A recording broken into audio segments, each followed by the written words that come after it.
There comes a time in life when survival just isn't enough. You wake up, go through the motions, tick off tasks, meet deadlines, put on a smile, but inside, you feel like something essential is missing. It's not that you're failing. In fact, most people wouldn't even know you're struggling. But deep inside, you feel exhausted not from work, but from trying to hold yourself together. From pretending you're okay when you're not.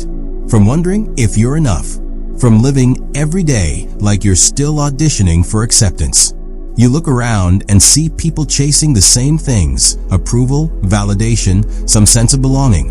And yet nobody ever really seems at peace. That's the world we live in today. Fast, loud, constantly moving, and painfully disconnected.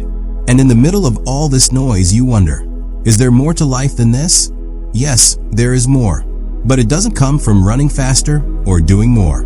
It comes from stopping long enough to realize you were never meant to earn your worth. You were created with it. Jesus didn't teach us to hustle for identity. He showed us how to live from it. He didn't say, try harder so I'll love you. He said, come to me. Walk with me. I already know who you are. And that changes everything. Because when you stop striving to be chosen and start living like you already are, your life begins to flow from a place of peace. You're not working for love. You're working from love. You're not building an identity. You're walking in one. And this isn't just a mindset shift. It's a soul shift. It's waking up one morning and realizing, I'm not trying to be someone. I already am someone. That's the power of living with a renewed mind and a restored heart. Yes, challenges will still come. Life won't magically become easy, but your posture will be different. You won't look at hard times and ask, am I being punished? You'll start asking, how can I grow through this? How can I steward what I've been given? You won't walk into rooms wondering if you belong. You'll walk in like someone planted for a reason, with something to offer.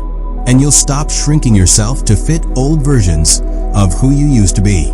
You'll outgrow the roles you once clung to. You'll stop forcing yourself into boxes that were never built for your calling. Because when you finally know who you are, you stop waiting for permission to build. You start creating space for others to rise with you. That's what Jesus did. He didn't just heal people. He empowered them. He didn't just love the crowd.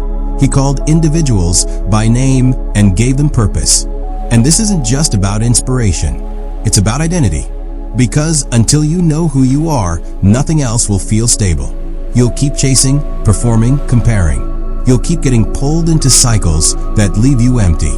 But when your identity is rooted in something unshakable, something eternal, you stop being tossed around by every voice, every opinion, every insecurity. Jesus never promised comfort, but he promised clarity.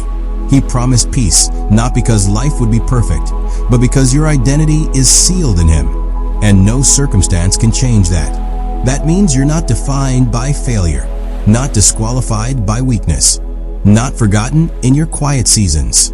You are chosen. You are known. You are remembered. And you're not being released into pressure. You're being released into purpose. And hear me when I say this. Purpose is not the same as performance. The world will try to tell you that your worth is tied to your productivity, that your value increases when you achieve more. But Jesus flips that lie upside down. He teaches us that purpose is not something you earn. It's something you receive. It's not about being impressive. It's about being intentional. It's not about being the loudest in the room. It's about being faithful in the unseen places. It's the way you love people when nobody's watching. The way you forgive even when it hurts. The way you carry peace into places of chaos. The way you walk away from what looks good in order to follow what is truly right. That is purpose. That is legacy. And when you walk like someone who's already chosen, you stop waiting for the perfect opportunity and start showing up with integrity, even in imperfect situations. And let's be honest, this world is loud. It's full of voices telling you what success looks like, telling you how you should act, what you should want, who you should be. But Jesus offers something deeper, clarity. And clarity doesn't always come with loud confirmation. It often comes with stillness. It comes when you finally stop running long enough to hear the voice of God say, you don't have to prove anything. You just have to walk with me. That's the kind of confidence that's unshakable. It's not built on applause. It's built on truth. And when that truth becomes your anchor, no storm can sink you. You begin to walk in rooms with your head held high, not in arrogance, but in alignment. You begin to love without fear, speak with purpose, act with courage, and most of all, rest in the fact that you already belong. So maybe today isn't about learning something new. Maybe it's about remembering something eternal. Maybe it's not about chasing clarity. It's about accepting that you've already been claimed. Maybe it's not about waiting for your turn. It's about realizing it's already here. The moment you stop striving to be chosen and start living like you already are, that's the moment everything begins to change. Because now you're not just surviving the world around you. You're shaping it with the love, wisdom, and identity that can only come from walking in step with the one who made you. And that is the kind of life that doesn't just burn for a season. That's the kind of life that builds a lasting flame. There's a reason why so many of us feel spiritually tired, even when everything on the outside looks fine. We've gotten good at being busy, but we've forgotten how to be still. We've packed our lives with goals and screens and endless noise, but we've lost the rhythm of simply being with God. And the truth is, you can't live from identity and purpose if you're not rooted in intimacy. You can know all the right things, speak all the right words, but without deep connection, you'll keep feeling hollow. Jesus never invited us into a religion of routine. He invited us into a relationship of rhythm, one where his voice isn't a distant echo, but a daily companion. And the way we sustain that kind of life isn't through hype. It's through habit. Sacred, daily, quiet habits that anchor us when the storms come and keep our hearts soft when life gets loud. But don't stop there. Create space to listen. Real listening, not just to your own thoughts, but to the still, soft voice that often gets drowned out by distraction. We're so used to filling every moment with sound, music, podcasts, conversations, scrolling, that we've forgotten how to sit in holy silence. But silence isn't empty. It's sacred. It's the space where your heart becomes still enough to hear what matters. And that's often where Jesus speaks the loudest, not through thunder, but through whispers.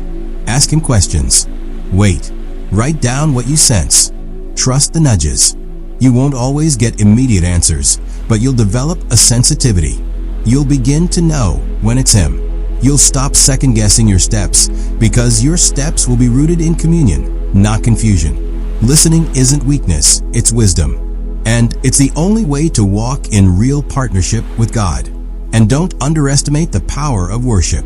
Not just the music you sing at church, but the posture of surrender in your daily life. Worship is the moment you remember, God, you're in control. I'm not. It's how you reset your spirit. It's how you lift your eyes from the mess and remind your soul who's still on the throne. You don't need a perfect environment. You don't need to feel super emotional. You just need a surrender heart. Worship in your car. Worship when you're confused. Worship when you're thankful. Worship even when you don't feel like it, especially then.